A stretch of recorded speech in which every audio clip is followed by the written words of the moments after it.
Greetings, viewers. I'm sorry I haven't uploaded in a while. I've been busy with my latest writing project, working at my job, and I haven't really felt like making a video lately, but got another important news story to talk about coming out of France. Yes, France again. So today in Paris, there was a shooting at the Champs-Elysses that targeted a police van. One police officer died, the gunman died, and 2 police officers got injured. ISIS has already claimed responsibility. I am very suspicious of the ISIS claim of responsibility because that group has a long history of claiming stuff that they didn't do or that their supporters did. And that same group also said back in October that they were going to kill Palestinians one by one while remaining silent on Israel. And at one point in one of their territories, they gave out orders to kill anyone holding a Palestinian flag. And that tells you a lot right there about the... I'm also very suspicious of this latest incident given the timing and of how close it is to the French election and how Jean-Luc Melenchon, the far-left candidate and who's very pro-Palestine, is now second place in the polls. And Jean-Luc Melenchon's been described as the French Bernie Sanders, and he's been calling for sanctions on Israel and an end to France's crackdown on pro-Palestine activists. And since ISIS claimed responsibility for this latest incident, it's going to get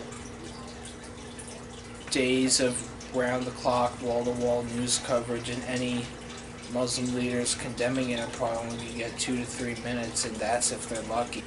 I am just very appalled at the news coverage that we get here in the United States. For example, like a terror attack carried out in Syria, for example, that targets other Muslims.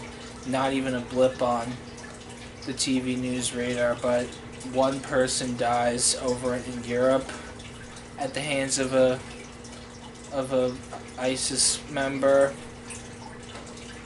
It gets like days and days of like non-stop wall-to-wall news coverage. And like half the country has like flag filters on Facebook, and that reminds me, whenever like a Muslim commits a crime in Europe, Facebook immediately bumps it up to like the #1 in their trending section.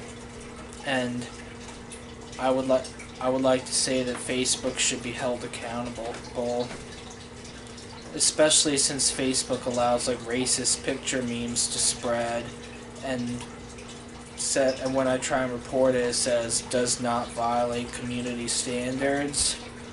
Also, Facebook put a lot of fake news stories out in 2016 that many people feel determined the outcome of the 2016 presidential election in the U.S. and believe it or not, in the weeks leading up to the election here, fake news actually outperformed real news, and I am just very appalled at that. The Champs-Elysées is actually on a list of things I'd like to see in Paris, and I'm actually hoping to go to Paris at some point when I save up enough money, in addition to wanting to go to Amsterdam, Milan, and Florence. But I'm not going to let one incident deter me from going.